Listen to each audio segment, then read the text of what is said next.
morning. So, andito ako ngayon sa dito ako. Andito ako ngayon sa LCC dahil na-invite ako ng aking isa sa mga anak ko sa church, no. So, shout out. Congrats, Enoch.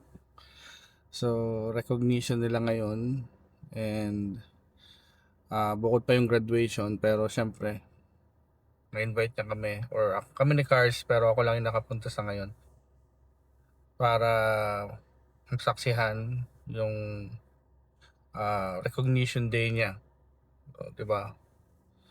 Sa paghihirap niya for ilang years sa kolehiyo, and saksihan ko talaga kung gaano siya nahirapan at kung gaano siya nag-sacrifice at kung gaano siya nakaka-proud, kasi syempre nung nakilala ko siya parang wala siyang pangarap noon pero ngayon gagraduate na siya. So yan, so samahan niyo ako sa mga pwede mangyari.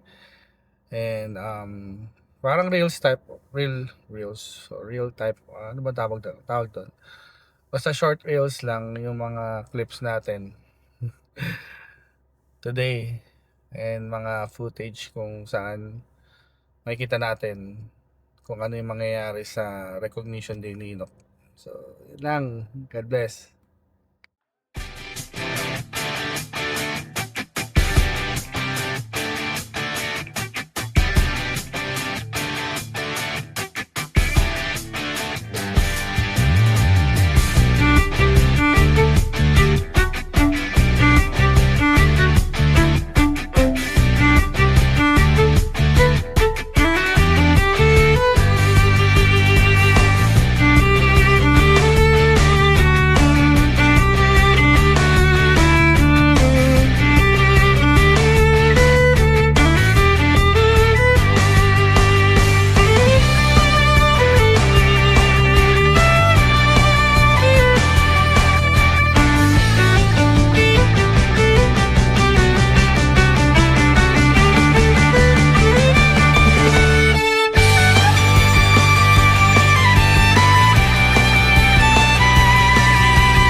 Hello, katatapos lang ng recognition ni Enoch.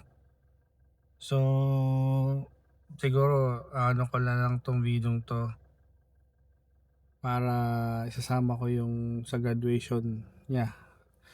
And sana magkaroon, maka-attend kami ni Cars sa graduation ni Enoch, kasi 26 graduation din ng KLL. So inusap ako para magkuha doon, pero sana hindi magkasabay. Anyway, so Enoch, I want to congrats you, and Thank you so much sa buhay mo. Sobrang blessed ako sa buhay mo. And alam ko na maraming pang ding tao ang mabibless sa buhay mo. So, continue lang kahit mahirap. Alam mo naman na lahat ng bagay na pinaghihirapan natin sa mundong to ay may dahilan. At si God ang nakakakita ng heart natin at si God din ang mag-reward sa atin. No? Always love your family. Si mama mo, syempre, at yung mga kapatid mo. Always set an example. And sobrang proud ako sa anak. So, God bless. So, ayun.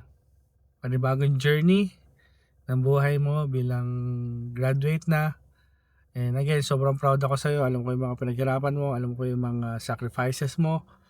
And sobrang proud ako sa iyo. And alam mong love na love ka namin. Ni Mami Cars mo. Ni Tovi, ni Chevy. At alam mo yon na kahit hindi ka namin kadugo, spiritually, anak ka namin. And we love you so much. So, continue to be a man of God. And always, pag-pray mo lang lahat ng bagay. I-humble mo lang lagi kay Lord. At alam mo si Lord ang magbibigay ng nararapat at the best para sa iyo. So God bless. I love you, Nak. Thank you. Bye!